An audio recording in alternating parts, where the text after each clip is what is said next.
Some of these fighters from GAF went over to the site of crime and founded the Los Zetas cartel, one of the most deadly and notorious cartels in organized crime history.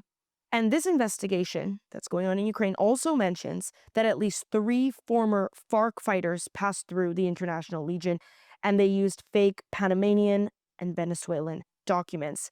Now, the SBU put out some comments and statements on this, and they said, "We accepted volunteers with good intentions, but we must admit Ukraine has become a global platform for the spread of FPV tactics."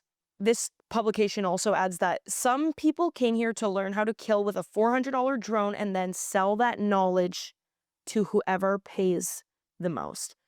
I think I mentioned this in a recent dispatch, how sometimes reality is scarier than fiction, and this is a perfect example of that.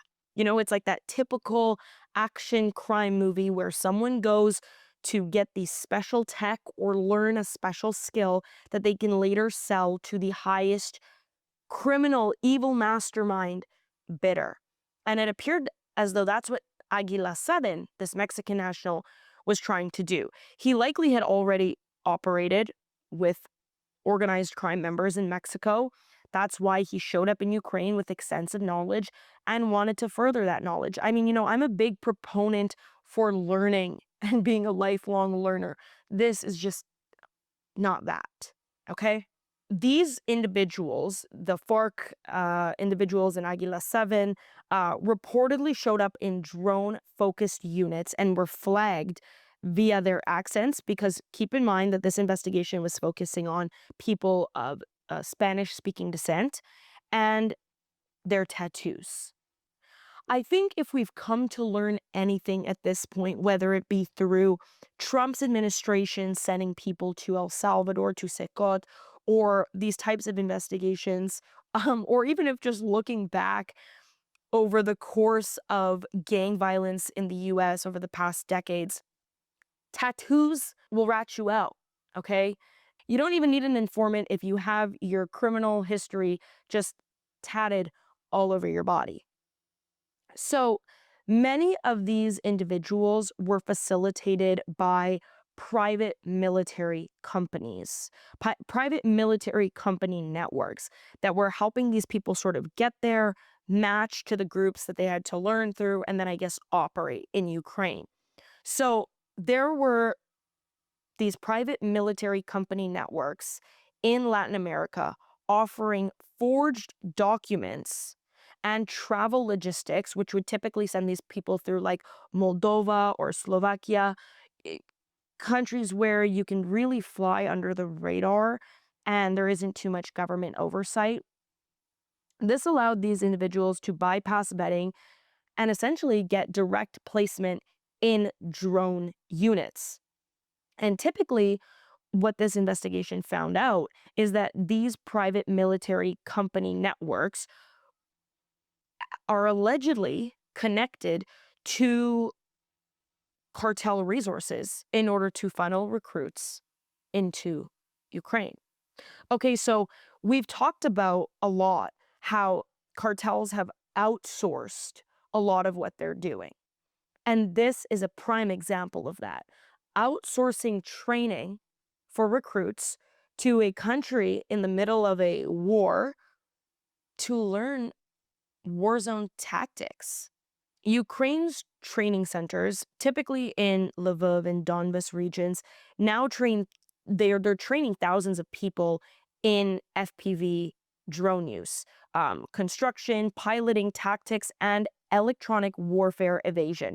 So that also includes drone blockers, which we've seen recently has become really common for the cartels. They're using drone blockers like experts, and I've talked about this, and a lot of people were really shocked to hear this. But now it really comes down to, were these guys learning these tactics in Ukraine? I wouldn't be surprised. These FPV drones cost around $300 to $400, and they can deliver explosive payloads with very high precision. And they're widely used in Ukraine's asymmetric warfare, which is very convenient for Mexican cartels because typically these drones are being used to target special forces, Mexican authorities, and particularly in border regions. We've seen a lot of videos of this. So, cartels in Mexico have already deployed crudely weaponized drones, okay? Whether that be like drone dropped grenades or modified UAV bombs. And this is typically for internal conflict. I forgot to mention, also against adversary cartels. This signals how foreign drone training could, of course, significantly increase their capacity.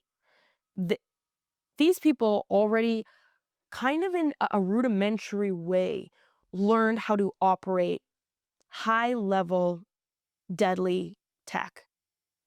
And then they're going to a country where you have essentially like experts with this asymmetric warfare teaching your recruits or your existing members how to take it to the next level. Now, the incorporation of more refined FPV tactics into cartel arsenal, which, like I said, already includes drone munitions, could dramatically amplify just how deadly their warfare is. There have been cases where Mexican authorities, and of course adversary cartels, but I think that when they're attacking the authority, it signals something so much bigger because it is the shadow government attacking the legitimate government who allegedly is supposed to have the integrity and responsibility to protect civilians. And they can't even protect themselves due to how far these cartels have taken their capacity to use drones. And here's the thing. If they can amplify the just how lethal they're in the way they're using these drones, it would be a very scary scenario. Again, I think people are going to call me dramatic for this, but I'm not being dramatic. I'm being realistic.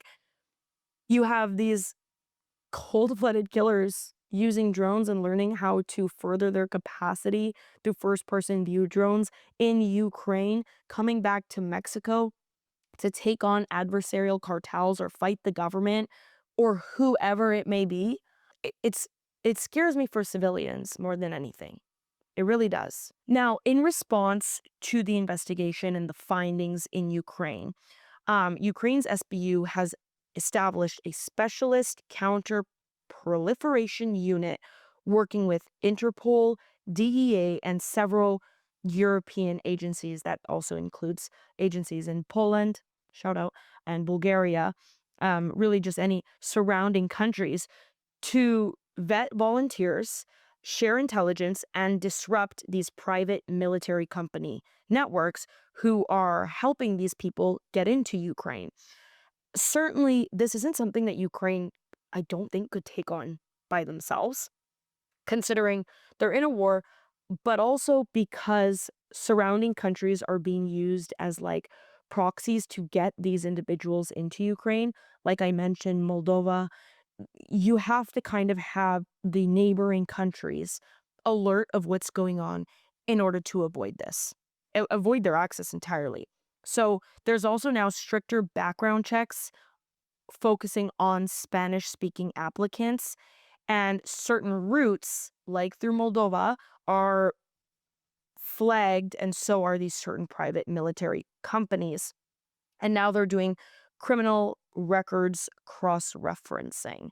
So they're really just trying to make sure that the people getting in here aren't criminals, aren't operating for the cartels or any organized crime groups. I think the criminal background check, I think in terms of like Mexican cartel operatives, that's no.